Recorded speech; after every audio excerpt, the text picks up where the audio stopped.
സന്നിധിയിൽ 13ാമത്തെ വർഷം അദ്ദേഹത്തിന്റെ ആ ഈശ്വരസിദ്ധി നമ്മൾക്ക് മുൻപിൽ സമർപ്പിക്കുകയാണ്. പണ്ട്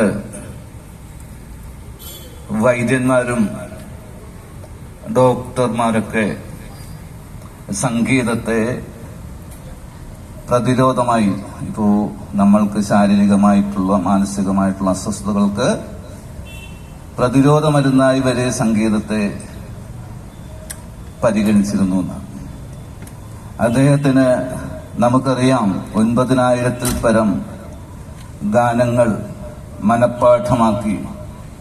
ആ ഗാനങ്ങൾ ഏത് സിനിമയിലേതാണെന്നും അതിന്റെ സംഗീത സംവിധായകൻ ആരാണെന്നും ആ സിനിമയിൽ ആരാണ് പാടി അഭിനയിച്ചതെന്നും ഒക്കെ മനഃപ്പാഠമാക്കി അദ്ദേഹം നമ്മൾക്ക് മുമ്പിൽ നമ്മുടെ മനസ്സിന് ആനന്ദാനുഭൂതി നൽകുന്ന ഒരു ദൈവസിദ്ധി, നമ്മുടെ സ്വപ്നനിധി.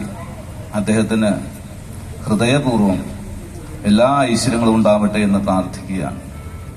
മുന്നോട്ട് ഇനിയുമുള്ള വർഷങ്ങളിൽ ഈ കലൂരിൽ ഭഗവാന്റെ സന്നിധിയിൽ കരൂർ ദേശത്തിലെ ജനങ്ങളിലും അദ്ദേഹത്തിന്റെ സംഗീതത്തെ ആസ്വദിക്കാൻ എത്തുന്നവർക്കെല്ലാം അദ്ദേഹം ഈ സംഗീതം നമ്മൾക്ക് മരുന്നായി നൽകിക്കൊണ്ട്, അമൃതഭോജ്യമായി നൽകിക്കൊണ്ട് ആ അമൃതം നമുക്ക് ആസ്വദിക്കാനും സ്വീകരിക്കാനുമുള്ള സാഹചര്യത്തിലേക്ക് ഭഗവാൻ അനുഗ്രഹിക്കട്ടെ.